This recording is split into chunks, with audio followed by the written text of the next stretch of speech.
Super ടേസ്റ്റിലൊരു കാട fry ആയല്ലോ. അതിനായിട്ട് ഞാൻ 8 കാട എടുത്ത് വൃത്തിയായി കഴുകി ഒരു പാത്രത്തിലേക്ക് വെച്ചിട്ടുണ്ട്.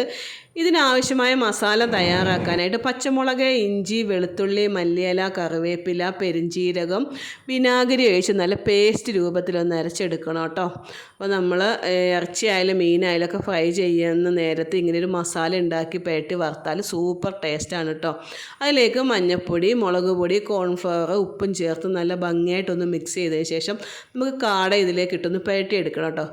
കാട അതിലേക്ക് ഇടുന്നതിന് മുൻപ് നമുക്ക് കാട ഫുള്ളൊന്ന് വരഞ്ഞെടുക്കണം. എല്ലാ ഭാഗവും ഒന്ന് വരഞ്ഞെടുത്തിട്ട് വേണം നമുക്ക് മസാലകൾ പുരട്ടി വെക്കാൻ. എങ്കിലേ മസാലകൾ ഈ കാടൻ്റെ ഉള്ളിലൊക്കെ ഒന്ന് പിടിക്കുകയുള്ളൂ കേട്ടോ. അപ്പോൾ ഇതിന് ശേഷം നമുക്ക് അരമണിക്കൂറൊന്ന് ഫ്രിഡ്ജിൽ റെസ്റ്റ് ചെയ്യാൻ വെച്ചതിന് ശേഷം പൊരിച്ചെടുക്കുക. ഇങ്ങനെ നമ്മൾ ഇറച്ചിയായാലും മീനായാലും ഒക്കെ കുറേ നേരം മസാല തേച്ച് വെച്ചിട്ട് പൊരിച്ചെടുക്കുമ്പോൾ സൂപ്പർ ടേസ്റ്റാണ് കേട്ടോ. അപ്പോൾ നമ്മുടെ കാട ഫ്രൈ ഇവിടെ റെഡി ആയിട്ടുണ്ട് കേട്ടോ. നല്ല സൂപ്പർ ടേസ്റ്റാണ്. ഇങ്ങനെ മസാലയൊക്കെ അരച്ചൊന്ന് ഉണ്ടാക്കി നോക്കാത്തവരാണെങ്കിൽ ഒന്ന് ഉണ്ടാക്കി നോക്കണം. ഈ മസാലയിലാണ് കേട്ടോ ഈ ഇറച്ചിയുടെ ടേസ്റ്റ്.